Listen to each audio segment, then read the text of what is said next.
नमस्कार। आज हम एक बहुत ही खास और समृद्ध कला परंपरा पर बात करने वाले हैं, पाल कला। ये बिहार से जुड़ी है। हमारे पास कुछ अच्छे सोर्सेज हैं जो बताते हैं कि ये कला मतलब 8वीं से 11वीं शताब्दी के बीच काफ़ी फली फूली। बिहार तो वैसे भी मौर्य और गुप्त काल से ही अलग अलग संस्कृतियों और धर्मों का गढ़ रहा है। पाल युग में यह परंपरा और भी निखर कर आई। तो आज हमारी कोशिश रहेगी कि पाल कला की जो मुख्य बातें हैं और उसका असर क्या रहा उसको समझें। ठीक है, चलिए शुरू करते हैं। तो पाल राजाओं ने करीब 400 साल राज किया, काफ़ी लंबा समय है। और इस दौरान आर्किटेक्चर मतलब जो भवन निर्माण की कला है उसमें काफ़ी काम हुआ। वो ज़्यादातर बौद्ध धर्म को मानते थे, है ना? हाँ, बिल्कुल।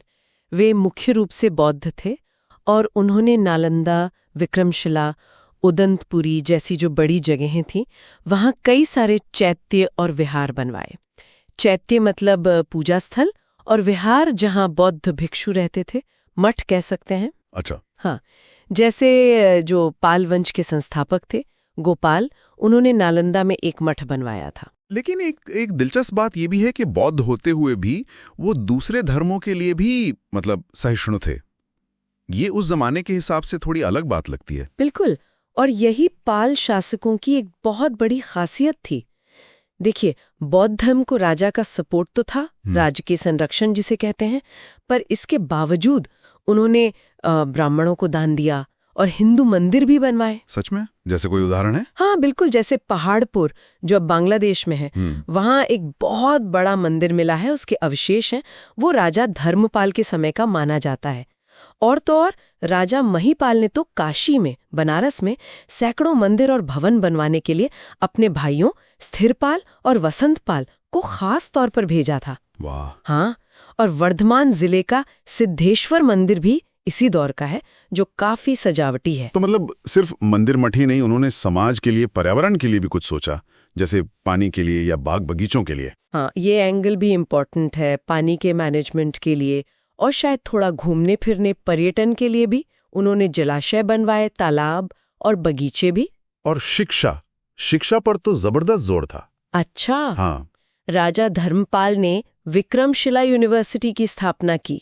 सोचिए, एक पूरी यूनिवर्सिटी, और नालंदा यूनिवर्सिटी के रखरखाव के लिए तो 200 गांव दान में दे दिए थे। 200 गांव, कमाल है। हाँ, और गोपाल ने उदंतपुरी यूनिवर्सिटी की नींव रखी थी। तो इन यूनिवर्सिटीज का असर क्या हुआ?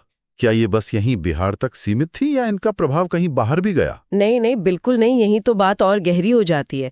नालंदा, विक्रमशिला, ये तो इंटरनेशनल सेंटर्स थे। अच्छा। हाँ, पूरे दक्षिण पूर्व एशिया से, नेपाल, तिब्बत, बर्मा, जावा, इन सब जगहों से स्टूडेंट्स और तीर्थयात्री यहाँ आते थे पढ़ने और दर्शन करने। और जब वो लोग वापस जाते थे तो अपने साथ पाल कला के नमूने लेकर जाते थे, जैसे कांसे की मूर्तियां हो गई या हाथ से लिखी पेंटेड किताबें जिन्हें पांडुलिपि कहते हैं। हाँ, पांडुलिपियां। बिल्कुल। तो इस तरह पाल आर्ट और भारतीय संस्कृति दूर दूर तक फैली। ये कल्चरल एक्सचेंज का एक बहुत बड़ा जरिया बना। समझ गया। तो शिक्षा और संस्कृति तो फैली, पर क्या मूर्तिकला में भी पाल कलाकारों ने कुछ अपना खास अंदाज दिखाया, कोई अलग पहचान बनाई? निश्चित रूप से पाल कलाकारों ने मूर्ति कला में एक बिल्कुल नई स्टाइल डेवलप की। उसे मगध बंगाल शैली या पूर्वी भारतीय शैली भी कहते हैं। और धीमान और उनके बेटे वितपाल, ये दो नाम इस शैली के सबसे बड़े कलाकार माने जाते हैं, प्रवर्तक कह सकते हैं। अच्छा, धीमान और वितपाल। और ये मूर्तियां, मतलब इनमें खास क्या था? कैसी दिखती थी ये?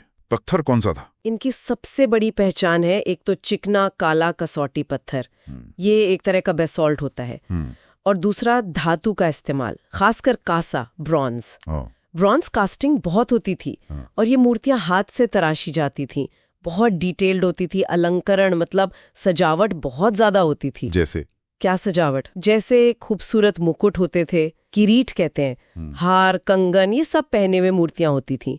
और उनमें खास ग्रेस, एक लचक और बारीकी दिखती है। किस किस की मूर्तियां मिलती हैं? सिर्फ बौद्ध? नहीं, यहीं तो फिर से उनकी सहिष्णुता दिखती है। बुद्ध की मूर्तियां तो हैं ही, बोधिसत्वों की भी हैं, जैसे अवलोकितेश्वर, मंजूश्री, मैत्रेय, तारा देवी। पर साथ साथ हिंदू देवी देवताओं की भी मिलती हैं, विष्णु, शिव, दुर्गा, और जैन तीर्थंकरों की भी कुछ मूर्तियां मिली हैं। अच्छा, यानी सब धर्मों की? हाँ, लगभग। और एक बात और, उस समय ना बौद्ध धर्म की वज्रयान शाखा थोड़ी पॉपुलर हो रही थी, जिसमें तंत्र मंत्र का प्रभाव था, तो उसका असर भी कुछ मूर्तियों में देखने को मिलता है। दिलचस्प। और मूर्तियों के अलावा क्या पेंटिंग वगैरह भी होती थी? हाँ, चित्रकला भी थी। 2 तरह से मिलती है ज्यादातर। एक तो पांडुलिपियों में, मतलब हाथ से लिखी किताबों में छोटे छोटे चित्र, और दूसरे दीवार पर बने चित्र, जिन्हें भित्ति चित्र या म्यूरल्स कहते हैं। पांडुलिपियों वाले चित्र कैसे थे? वो ज्यादातर ताड़ के पत्तों पर बनी होती थी किताबें, और उनमें छोटे साइज के चित्र होते थे। सब्जेक्ट वही, ज्यादातर बौद्ध धर्म से जुड़े हुए, जैसे अष्टसाहस्त्र का प्रज्ञापारमिता और पंचरक्ष, ये 2 नाम काफी फेमस है चित्रित पांडुलिपियों के।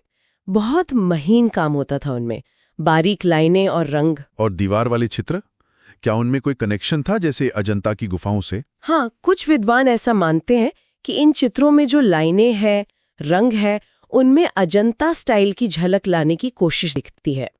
नालंदा में एक जगह है सराय टीला, वहां से कुछ दीवार चित्रों के टुकड़े मिले हैं। अच्छा, क्या बना था उन पर? उनमें हाथी, घोड़े, नाचते हुए लोग और एक बोधिसत्व है जंभल, उनके चित्र मिले हैं। इनमें भी वही प्राइमरी और सेकेंडरी रंगों का इस्तेमाल है और वज्रयान का असर भी दिखता है। तो अगर हम सब समेटें तो पाल कला सिर्फ पत्थर या रंग या मूर्तियां नहीं थी।